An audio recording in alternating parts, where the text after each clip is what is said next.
Hi, everyone. Thank you all for joining so far. Looks like we got a couple of people coming in. If you could just, write in the chat your name, your affiliation, where you're calling in from. We're really excited to have you all. I'm Kureem. You'll hear more from me later, but I'm from MDRC, located in New York City. If my team members could write in the chat too, that'd be great.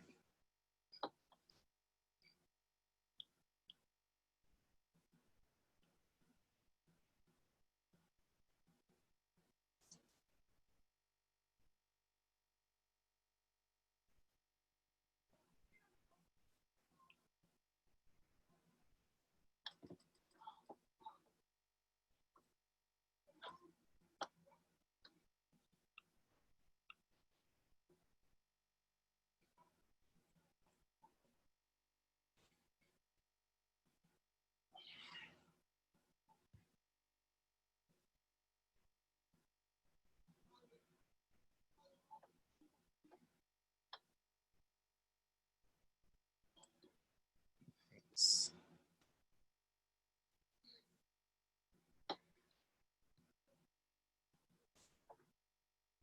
we've got some New York people in the DMV area, California, Williamstown, one of my favorite city or towns, I guess.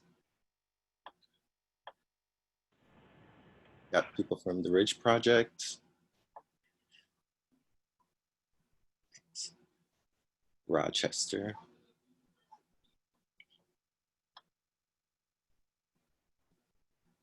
And I'm excited. We have a lot of folks from different parts of the country. Thank you all for joining in from California. I know it might be a little early, at least it would be early for me.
Okay, I think we'll go ahead and get started.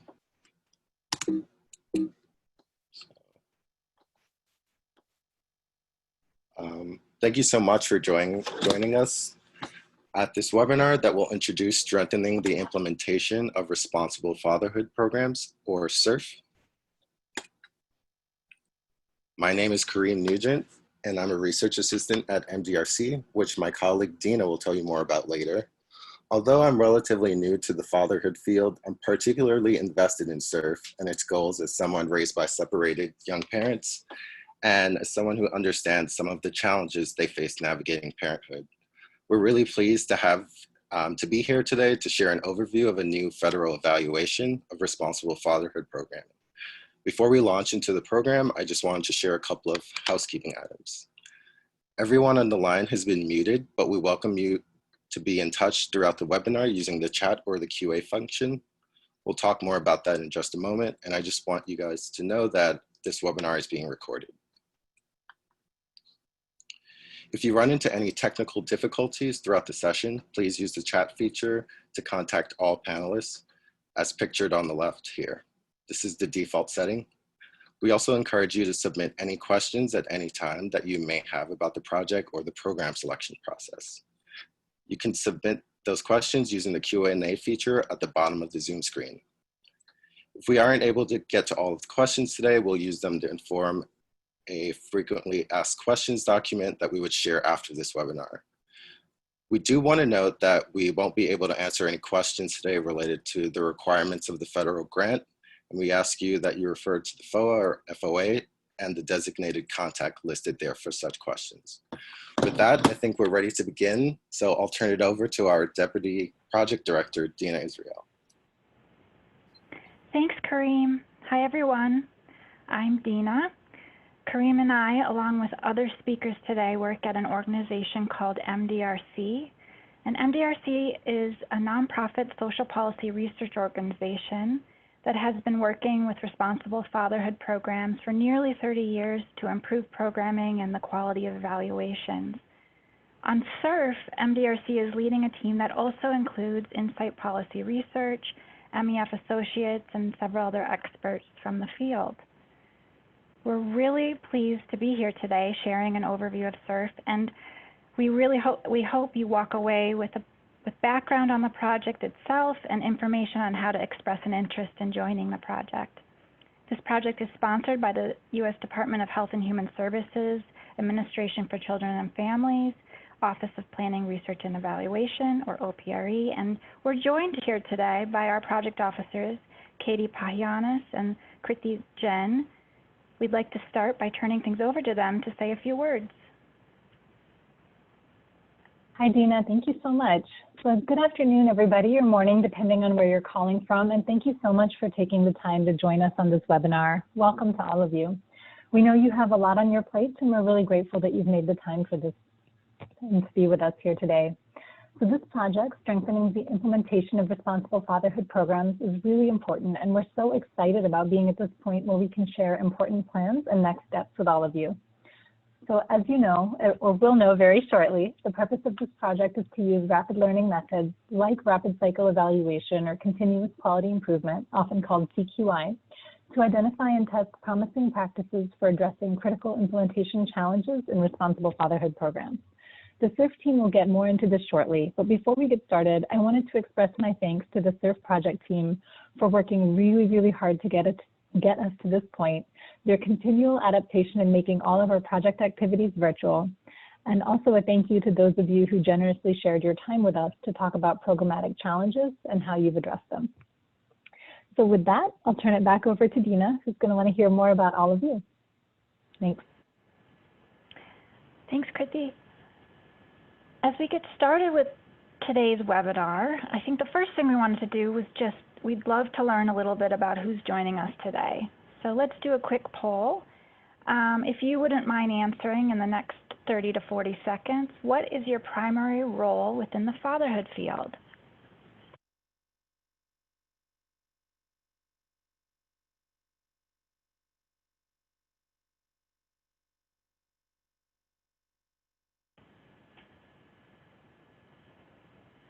Thanks, Kureem, for opening that poll, and we'll give it a few more seconds.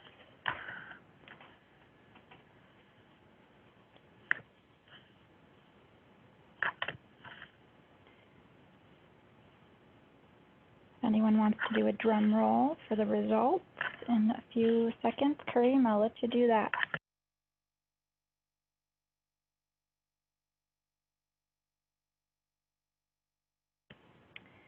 Great, thank you. We have a mix on the phone, our fellow researchers, practitioners. This is great.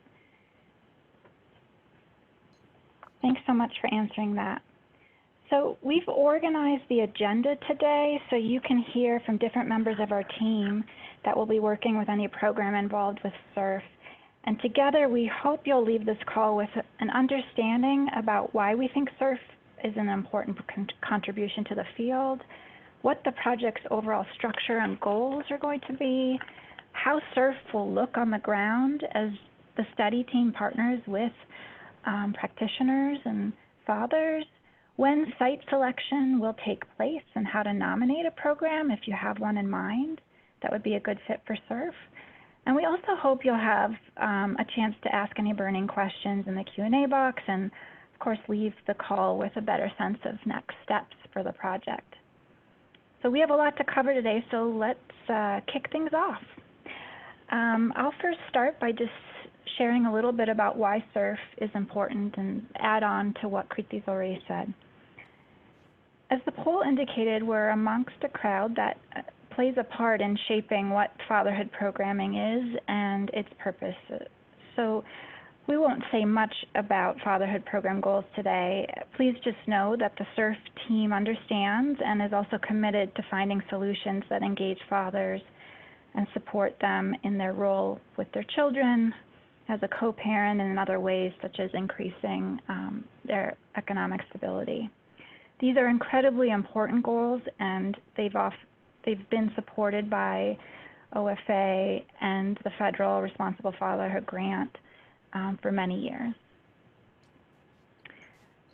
The past several years of research side by side with practice has helped to highlight a few things, namely that as programs work with fathers and help them achieve their goals, practitioners face challenges in implementing these services.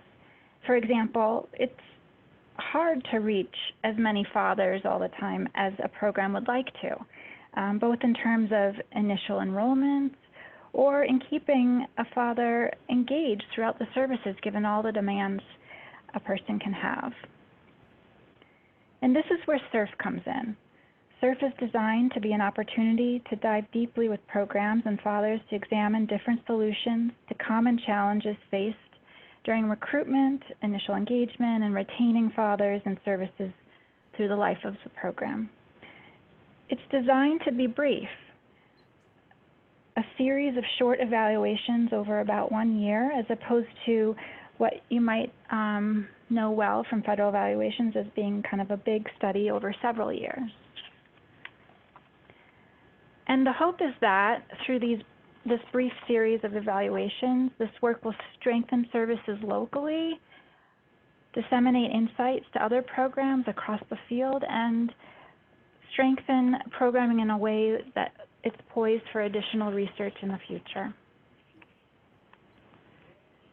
Prior to SIRF, MDRC has had the opportunity to work on other federal fatherhood evaluations, such as the more recent Building Bridges and Bonds project. And we're incredibly grateful for the programs and fathers who participated in these previous studies and for the perspectives they have offered in terms of how to engage fathers in their services. We're carrying these words and advice, some of which is shown here on the screen, as we launch SIRF and work on expanding the reach of this type of reflective thinking. I hope as you listen today, you'll get excited about what you're hearing, and we hope also you start to understand some of the benefits that could come to any program joining SIRF. These are listed on the screen here and include funds to help offset any costs involved with the participation in the study, time dedicated to looking really closely and deeply at NFORM and other data that a program might have at their disposal, professional development opportunities for staff and across sites and sharing across each other, as well as other technical assistance and learning. I'd like to now turn the presentation over to my colleague, Oscar Cerna, who will provide more detail about what SIRF will look like in practice. Take it over, Oscar. Thanks, Dina, and hi, everyone. I'm Oscar Cerna. I'm a research associate at MDRC here in California, and I've been at MDRC for about 12 years.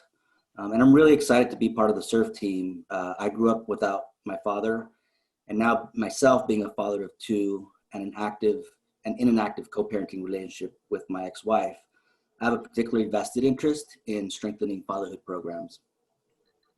So I'm going to use my time today to give a broad view of what SIRF is, who the key stakeholders are who have been up to this point, and what we can expect in the near future for the study and the partnership.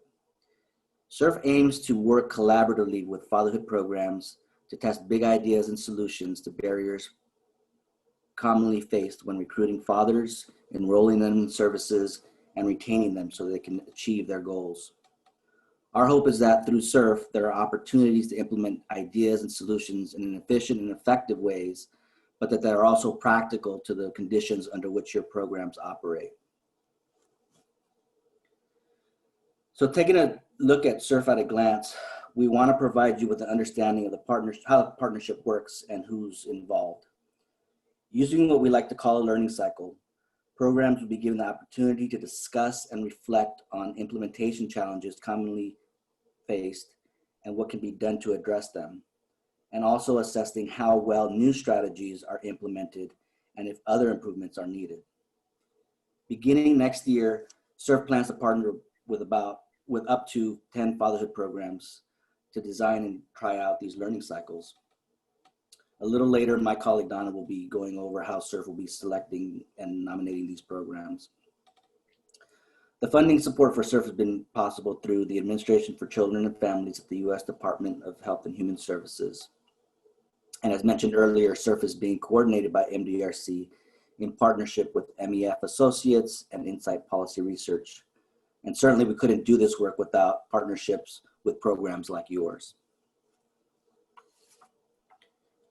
The SIRF study builds on important work that was done on responsible fatherhood programs by examining ways they use to support fathers effectively. In earlier studies, we've learned a great deal about how to best implement these programs, but certainly more can be learned and shared for the field. Our bottom line for SIRF is to really have an understanding of how to identify and address challenges so that programs can strengthen their efforts utilizing reflective and informative approaches. And in a minute, we'll explain how we can do this. As we've been saying, there's been a number of stakeholders that SIRF is including to strengthen the efforts for fatherhood programs. The most important stakeholders are fathers themselves, as they provide programs valuable insights on what they think is most useful for them, what supports they need, and what areas of improvement can be made to better serve them. SIRF also engages subject matter experts from the fatherhood field to help draw attention to the key factors that most influence behaviors of fathers and families both in and out of these programs. We're also engaging policymakers and funders to help SIRF receive the necessary resources to develop strong program activities. And of course, we all know the importance of having program staff, both as administrators and frontline staff, to give voice for solutions for engaging fatherhood participants and strengthening their overall program operations. Finally, there's us as researchers, tasked to investigate how stakeholders are working together to improve these programs and to offer ongoing technical assistance that helps these programs implement policies and practices that we all think are important. So you could see that there's a very interdisciplinary and collaborative endeavor through SIRF. The first step in the SIRF approach is to identify the implementation challenges that programs like yours commonly face. Starting in January of this year, the SIRF team engaged in a series of activities to better understand implementation challenges with programs and to discuss promising approaches for addressing these challenges. This included talking to practitioners, fathers, and others in the field, as well as doing a literature scan. Through all this, we learned a lot of valuable information from these activities and it really greatly informed the design of our SIRF approach. So as we've been talking with programs, partners, and experts about potential solutions, it's helping us to design how we plan to work with the selected SIRF programs. Again, Donna will be walking through some of the specifics about how these programs will be nominated and selected a little bit later. But in short, the SIRF team will use a multi-phase approach to identify fatherhood program applicants with strong potential to be successful sites and to submit them to OPRE for approval. In early 2021, we'll begin working closely with the SIRF sites to learn from one another and to work together to develop individual learning cycle work plans. Our aim for this is to really partner with them on these learning cycles and to co-design activities that cater to each site's strengths and areas of need. So these plans will vary in design, time frame, and level of staff involvement, but across all sites, there's going to be a sense of collaboration in creating these plans. The process includes funding from SIRF sites to examine program data that support strong implementation of new or improved program activities, and technical assistance will be provided to support sites for implementing these chosen activities, as well as to examine how well implementation has gone, which can help decide on the next steps for the work. We want to make sure that these valuable lessons are received from addressing implementation challenges and developing solutions, and that it goes beyond just what the sites learn and what the sites gain as participating in SIRF. This is a chance to provide lessons to the larger field of fatherhood and to share how well these learning cycles can provide a framework for informed decision-making. Over the last few months, the SIRF team gathered insights from various fatherhood experts and stakeholders, including practitioners and fathers, and from this literature, and from the fatherhood literature. And through these discussions and this understanding of the literature, our SIRF team really started identifying hundreds of unique approaches and then narrowed these down to 5 categories that are listed here, with some examples of what some of those strategies may look like. So you can see that there, for each of these 5 areas of strategies, we have an example that can really ground on how things look, at sites. So now we're going to take another poll on program strategies and just ask, what do you think is the one strategy that you find to be the most relevant for your program? What would you think your program would most want to focus on strengthening? So I'll give you a little bit of time to select your strategy.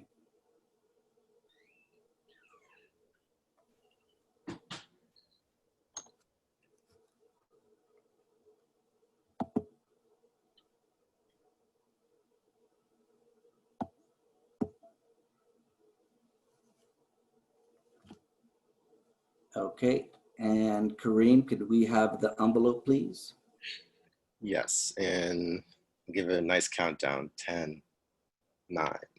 I'll give it 5 more seconds.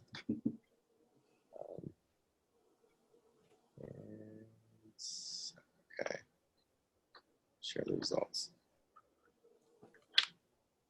Okay, so as you can see, there's a lot of variance and kind of evenness around the different types of program activity and program improvements that you all would want to focus attention to. So that's great. It feels like we're picking the right pieces to work on.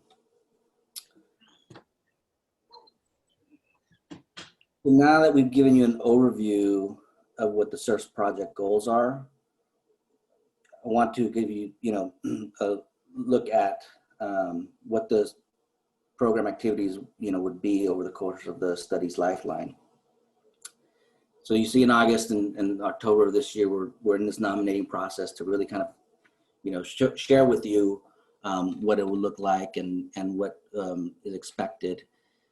And then later on in the year, we'll start having more discussions with programs that are interested in joining SIRF and really getting a better understanding of how they work and how the SIRF approach aligns with what they would want to gain. And then early next year, we'll have that site selection and plan for that study so that we can start thinking about these learning cycles in a more customized way.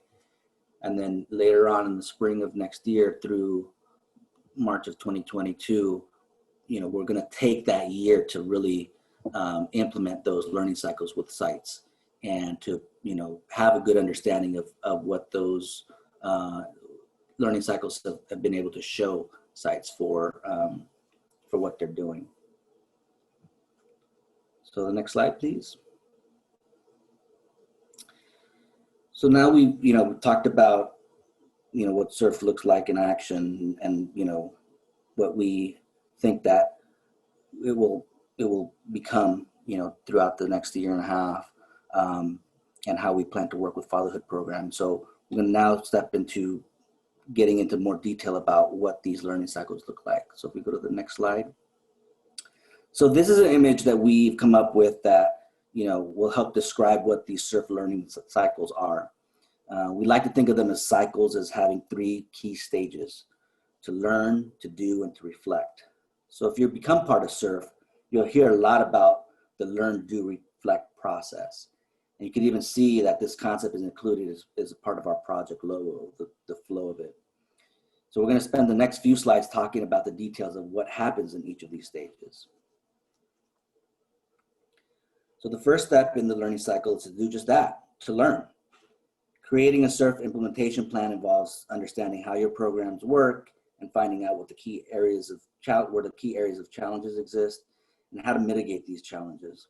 So an important step of this learning is identifying and training staff about the SIRF strategy and how it aims to help their work and what their roles and responsibilities will be as part of it. So after a plan has been created at the site and has been understood by the program staff, it's really time to carry out and make it happen. This means working together to carry out the given strategy that your program has been selected to employ. And then finally, as we work through to do the work, we're reflecting on what's happening, how it's happening, and whether it's happening in the way that it was intended. And it'll give a closer look at when things are working well, when things are not working as well as we had thought, and where things may need to change. So analyzing program data and other information as part of the process will help us find out what's happened and to think about what we might change for the next cycle. So I'm going to turn it over to Katie, who will talk a bit about how SIRF will work with CQI and local evaluations included as part of the federal grant. So Katie, take it away. Thank you, Oscar. Hi, everyone. I'm Katie Pahianis. I'm from OPRE, as Dina mentioned earlier. I'm one of the project officers on SIRF. And so what Oscar has been describing is how the SIRF project will work with programs to iteratively and systematically test approaches to improving recruitment, retention, and engagement in services. One aspect of this project that I find particularly exciting is that this kind of approach will both lead to program improvements for the sites who participate, but will also lead to important research findings that we can share broadly in the field. And it's because of this research project's close connection to program operations, we thought it would be helpful to explain some of the distinctions and potential overlap with some of the other program improvement and research activities that programs may be undertaking in parallel. So the first activity listed on this slide is Continuous Quality Improvement, or CQI, which, as many of you know, is a similar type of ongoing data-driven program assessment. It can be defined as the process of identifying, describing, and analyzing program strengths and problems, followed by testing, implementing, learning from, and revising solutions. And so CQI is part of a program's ongoing monitoring and improvement work, really tied to the program's particular mission, services, and metrics. And so all federally funded grantees, including those who participate in SIRF, will be undertaking CQI activities as specified in the grant requirements and with support and guidance from ACF and its contractors. The second activity listed here is another research activity that may be ongoing at the local level. And so local evaluations, as many of you know, are single-site research projects designed by programs and their evaluation partners to study an outcome of interest to the program. And so a subset of federally funded grantees will also be conducting local evaluations. And of note, I think there may be components or goals of these evaluations that relate to the kinds of things that could also be addressed in CQI work and or SIRF's rapid cycle studies. And then lastly, of course, what we're talking with you about today is SIRF, which is one of our federally led evaluation projects. And as the team has mentioned, the project will use data to systematically and in an iterative fashion test solutions with a focus on common challenges related to recruitment, retention, and engagement. And so a set of program sites will be selected to participate in SIRF which will involve a nomination process, including self-nominations. And so you'll hear more about this from Donna in a little bit. And through that process, the study design will be developed in partnership between the program staff and the SIRF project team based on some key priority areas that you just heard about that they've been identifying in the early work of this project and tailored for the program's particular context and setting. And these learning cycles will occur during a defined study period. And as you've been hearing, in addition to some of the program benefits, there are also some research-related goals of producing broadly applicable lessons on ways we can strengthen programs for future large-scale evaluation studies. And so one overarching point that I wanted to try to drive home on this slide is that for all of these activities, ACF will be working very closely with the SIRF team to make sure that we're coordinating and streamlining across these activities. Our goal really is to make sure that we're being synergistic where needed and not being duplicative or interfering with any of the other important activities that programs will be undertaking at the same time or in parallel. So that is all I had to say on this slide. So I'll pass it back to Oscar now. Thanks so much, Katie. So obviously we've been throwing a lot of information out your way already, and it might have really prompted a lot of questions that you might have. And so we want to spend some time now to hear from you and to help answer some questions you may have about anything we shared so far. So we want to take some time to do that. Oscar, we've got a question. This is Donna. Hey. One question is how much staff time do you estimate this will require from participating programs? General sense of that. So I think, depending on how activities are designed and the type of, goals that, sites will have to make improvements or to strengthen and enhance things that are working well, it's going to be dependent on that. And this is why I think it's important that as part of the learning cycle process, we'll have folks to really discuss that and talk about the ambitions and aims for the goals, but then also to really think about, who needs to be involved and how much time and level of effort is going to be required. So, example is, we have a couple of phone meetings with staff and fathers, and we'll be brainstorming workshops that we can learn more about, sites and organizations. And so, part of that process to really get a better understanding of the programs and understand the type of capacity that they'll have to undertake, whatever activities they decide to do. And we actually have another question, Oscar. We have a question about COVID and whether COVID has affected the research and the nomination process at all. I'm happy to take that, Oscar. This is Dina. Okay, go for it, Dina. Okay, great. That's a great question because as this project was unfolding, a lot was happening in the world. And I'll just say that we had in mind these factors like COVID and felt like in looking at the 5 categories that we were placing them broadly enough that they would allow for incorporation of adaptations and thoughts that you all would be programs would be responding to and to address these kinds of concerns.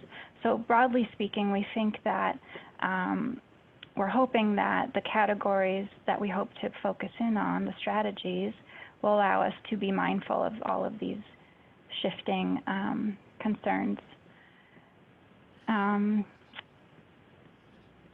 And so I think also, I'll just add one other thing, which is the multi-phase process for getting to know programs, I think will also allow us to intentionally consider the way COVID is, affecting the current context at a local level. Thanks, Dina. I think I'll touch on that a little bit later also as we talk about the nomination process. We've got a couple more questions, and I think maybe we can take these and then flip back to the presentation. There will be another opportunity in a few minutes for additional questions. The next question is about coordination, and it's asking whether we can say more about coordination between SIRF and local evaluation plans. Is there more to say there? Hi, Donna, this is Katie. I can take that one. So we don't have specific guidance just yet on how we will handle these situations where grantees who propose local evaluations are also selected for the SIRF project.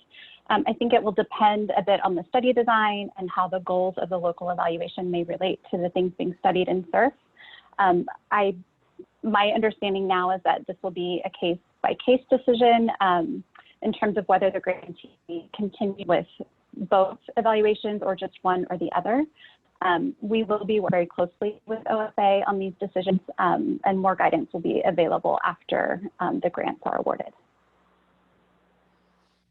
Thank you. Thank you. And then just one final question before we move on.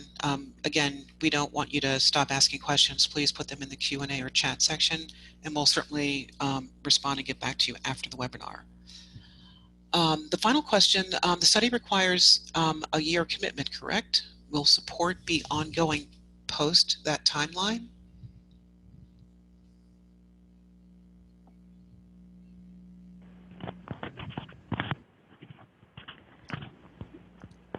This is Dina. I can help to answer that, I think.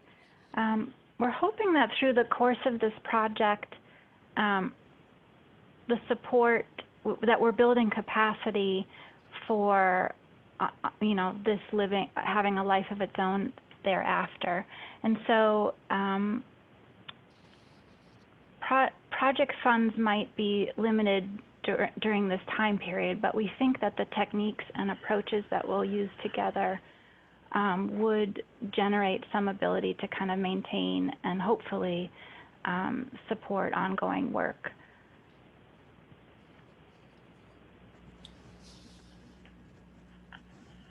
Okay.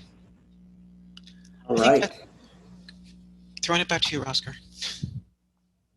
No, I think that was great, and hopefully that helped address some of the questions that folks have had on the webinar, and certainly there's more questions that will be had, and we'll be talking about how we can share some of the answers or sort of provide a little more clarification down the line.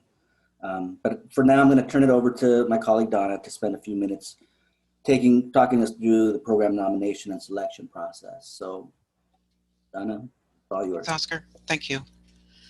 Good afternoon and good morning, depending on your time zone. My name is Donna, and I'm from MDRC as well. I'm interested in SIRF because of the important role that my father played and continues to play in my life, and a desire for everyone to have a strong positive influence from a father as I have for over the years. So my dad has played a very strong role in my life, and I wish that for everybody. In addition, I was part of the technical assistance team for earlier responsible fatherhood initiatives sponsored by OFA, and I look forward to bringing to SIRF what I learned from the different practitioners I met and worked with there. So for the next couple of minutes, I'd like to give you an overview of how we plan to identify programs for participation in SIRF. Then we'll respond to a few questions again. Perhaps others will surface in your mind as we talk for the next few minutes. And then we'll wrap things up. Next slide, please. Although this image that you can see on the left may be difficult to read, we know it's small, but we wanted to put it here so that you will know the SIRF nomination process form when you see it. This is the front side of the form that outlines the process for nominating programs for SIRF, and it's available right now both on OPRE and MDRC's websites. The form provides guidance on how the SIRF nomination process will work, including the timeline, which Oscar touched on previously. While we're not going to review the entire form in detail right now, there are a few important items that we want to highlight for you. First and foremost, we invite any and all fatherhood programs to seriously consider SIRF. This includes both Fatherhood Fire or Responsible Fatherhood grantees and non-grantees. All that means really that selection as a Fatherhood Fire grantee is not a SIRF requirement. Nominations can take the form of self-nominations, or you may choose to nominate another program that you know of or work with that you believe would benefit. We encourage all kinds of submissions, so think beyond your own program and consider speaking with folks in your network, others that you know that you think would benefit from SIRF. Nominations are open as of right now, and as we are calling them, expressions of interest will which we'll discuss in a minute, will be accepted until the fall, Friday, October 9 at 5 p.m. to be specific. Okay, next slide, please. Okay, so on the right-hand side of the slide, we're now looking at the back side of the form, where you'll find more details about the process. So rather than a traditional application in which you respond to an often exhausted list of questions, our goal in creating a nomination process was to try to get to know programs in a different way. So we're asking interested programs to express interest in SIRF by sharing their thoughts with us in a few key areas. We want to gain insight into how you are currently viewing your services, and also, given SIRF's goals, how you think this initiative can help you support fathers in meeting their goals. So as you nominate your program or nominate another program, keep these things in mind. We'd like to know about the goals you have for your organization and goals specific to your Responsible Fatherhood program. We'd like to know about any upcoming changes to programming you're considering, and importantly, let us know what conditions or circumstances these changes are responding to. We're really interested in understanding the impetus for changes that you're considering making. And related, and this came up in one of the questions, it would be important for us to see how you may be making changes brought on by or that are in response to the current national issues, including the COVID-19 pandemic and conversations and activities about racism or social justice. So again, to touch back to the question, this is something we're expecting sites to talk about, to share with us how these things are affecting their programs, their fathers, etc. So we absolutely expect and encourage conversations around them, because your programs are obviously responding to those issues. Importantly, we're also really eager to hear about any questions you might have for the study team, as any questions that you have are really going to help us understand where to begin any follow-up conversations we have. So the bottom line is at the back of this form, which you can get immediately after the session, goes into some detail with the kinds of broad topics that we'd like you to respond to by way of expressing interest. So it's, again, your goals, changes you're making to your programs, and importantly, what is motivating the change, response to national issues, no matter what they are, even beyond the two that I mentioned. And we want to hear any questions you have. Those are going to be really important for us to hear. So that really, no problem. Sorry, go ahead. No, all set, all set. That's just a high-level overview of the process. Again, the form explaining how to respond in detail, deadlines, those broad areas in which we'd like to hear you talk about, available on our websites. We'll have those website addresses up at the end. But let me stop here and see if there are any questions.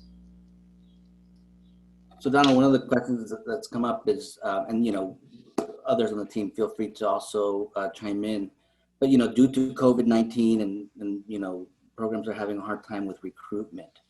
So I'm wondering if how we all would deal with this, and any suggestions that are something that could really inform recruitment in this new normal that we are living under. Well, I think we would expect a program interested in SIRF who's facing that to talk about it, and hopefully recognize participation in SIRF as an opportunity to focus on that in the ways that we talked about up front. Are some of the benefits of participation in SIRF, an opportunity to delve deeply into one's data, to get support from technical assistance folks. We might even go back to that slide, and we could perhaps touch on how someone struggling with enrollment as a result of COVID might benefit from participating. But that might be something that you talk about as you express interest. So I guess all that to say, we're looking for sites to speak realistically and in a transparent way about the context in which they're operating. Context is different now than it was 6 months ago, a year ago. So we'd expect to see that as you respond. It's not a deterrent. It's something that would be the focus of the intervention that we would co-design. And enrollment is one of the priority areas that has been identified for SIRF. So I'd encourage self-nomination. Great. Oscar, this is Dina.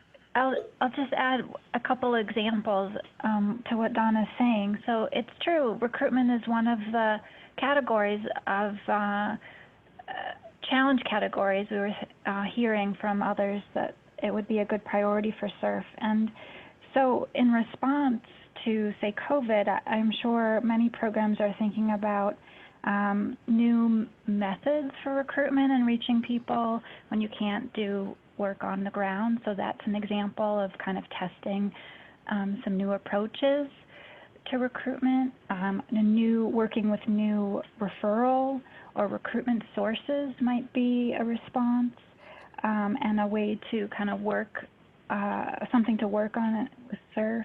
Updated messaging and kind of honing in on different methods for exciting and engaging people to come into services. All of these are kind of examples of the way it could play out in a learning cycle.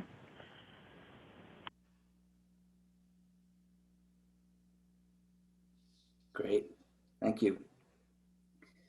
So another question that was posed is, what makes a strong candidate to participate in SIRF? What do we think would be a strong candidate?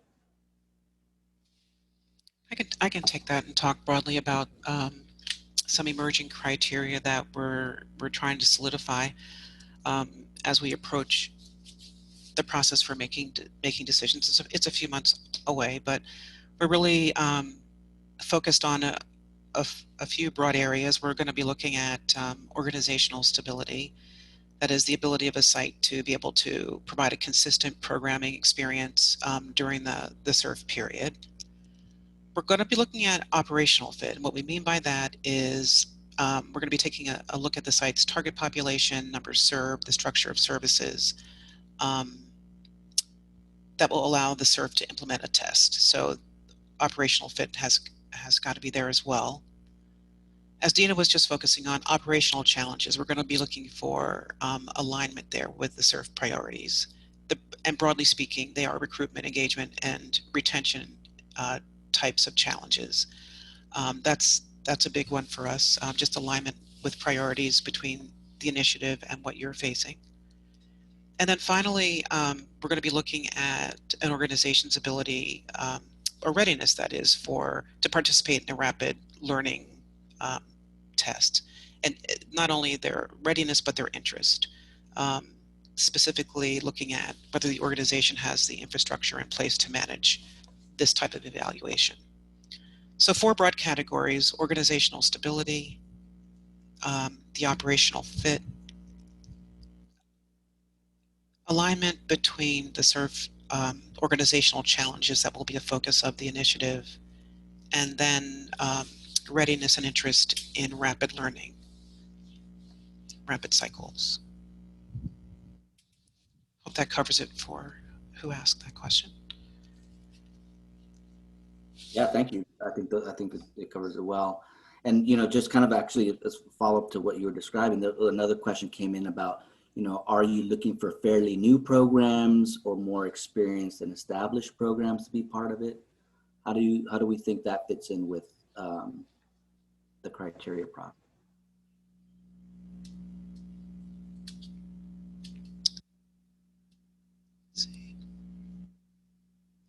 I don't think it. This is Donna again. I don't think it matters. I think we're going to be taking a comprehensive look at organizations. My colleagues have referenced a multi-stage process that will allow for dialogue and mutual learning not only about SIRF, but about organizations and the fit with the initiative overall. I'm sure it will occur to us and be very clear what someone's experience has been, the tenure of their program. It's not an overriding feature or character of a program that will determine yes or no. It's going to be a variety of factors. So I think whoever makes the case and where there is synergy and alignment with the SIRF goals is what's going to really carry the day. It's not about whether you're a new organization or not, or one that's got significant experience. Thanks, Donna. And we have another question, and this is probably the last question that we'll field here. But again, we'll continue to collect all the questions that are coming up and will be addressed. But for now, like and this is for the team to really be reflective on what are we thinking about the fact that we're opening nominations now, but new fatherhood programs from ACF won't be known until September or October. How can we address that?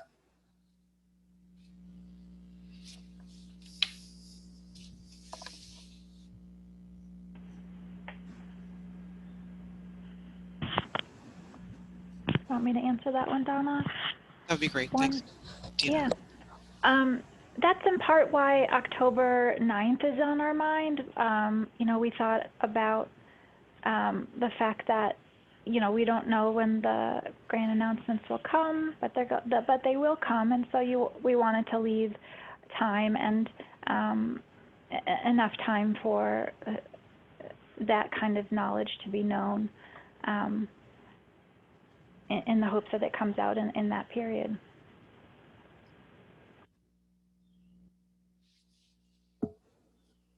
Okay, well, we covered a lot of ground there, and hopefully it clarified some of the things that we're thinking about as far as the nomination and selection process for you all. So let's just get back and wrap up with what we think are the next steps for this work and go back into our slides. Okay, just a couple of words from me. This is Donna again. And at this time, just want to thank folks for joining us today from all across the country. It's been important for us to share a bit about our upcoming work with you, and by virtue of your participation, learning more about who might be interested in it, as well as the kinds of questions that it's bringing to mind. And we will take stock of all the questions that have been asked, and we'll get written answers written up and distributed as soon as we possibly can. But as mentioned, one of the next big steps at this point is for interested programs to review the nomination information available on MDRC and OPRE's websites. Definitely take a look there. And as Dina just mentioned, the deadline is 5 o'clock, October 9th. I think that's a Friday. Between now and then, as you express interest, talk to us about in response to the issues that we're interested in learning more about that are on the form. Don't hesitate to reach out to us with any questions. We're always going to be available. I think our next slide, once I get to it, has our email address, and we're happy to entertain any kinds of questions that may come up as you think about nominating yourself or any other organizations that you think would benefit from SIRF. Donna, I just had another thought relative to this question about new fatherhood programs. I think it's okay, because we're using a multi-stage process for getting to know and assessing alignment with goals. I think it's okay if you have an interest to nominate yourself without knowing what the future will bring, because there is opportunity to assess whether it still works. Say if we reach out in the fall and you've changed your mind. So that's an example where if you have a thought and you want to raise your hand, go ahead. And through conversation, we'll figure out what works best. Sounds good. Sounds good. Okay, so again, deadline October 9, and from there our team will be following up with select programs to learn more about your work so that we can, as Dina just said, jointly assess whether there's a good fit for a project like yours and ours. And as always, and I'm just repeating myself, one of the most important next steps is to reach out with any questions. We're available to speak with all of you. We want to be sure that you have all the information you need as the nomination process gets underway.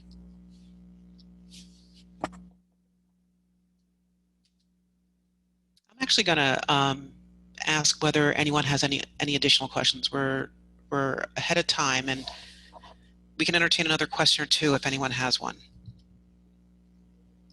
You can see here, as I mentioned, the email address where you should send any questions, sirf@mdrc.org. And we've got contact information here for staff both at OPRE and MDRC. Donna, so another question has come in, and I think we've addressed it somewhat, but you know, we can ask it anyways and further elaborate. But one of the questions that came in was, will location have a bearing on taking part in the study? No, we're open to anyone, anywhere in the United States. There is no preference for a region, a time zone. So I hope that answers the question. There is no regional or coast preference. Open to everyone. Great. Yeah, we encourage any other questions. Since we have the time, we can certainly address them, or any comments folks have. Dina, any last minute remarks to close things out?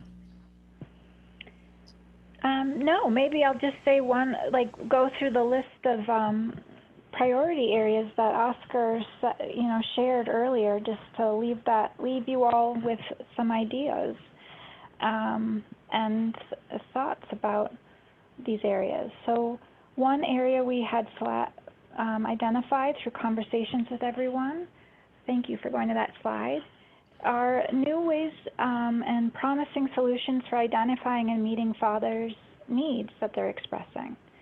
Another area is focusing in on questions about how to foster peer support and networks.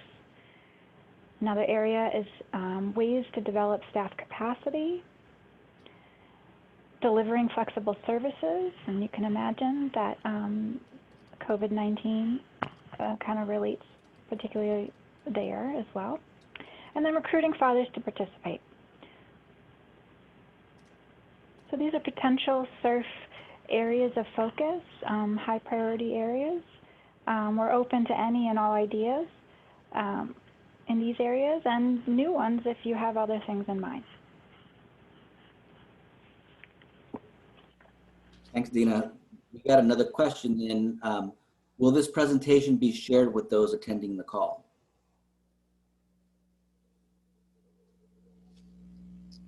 Yes, we're going to certainly post this to MDRC's website. Great.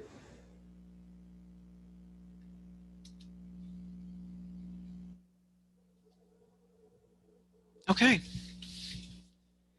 If there are no additional questions, we can close at this point, and we will certainly distribute all questions and responses to attendees.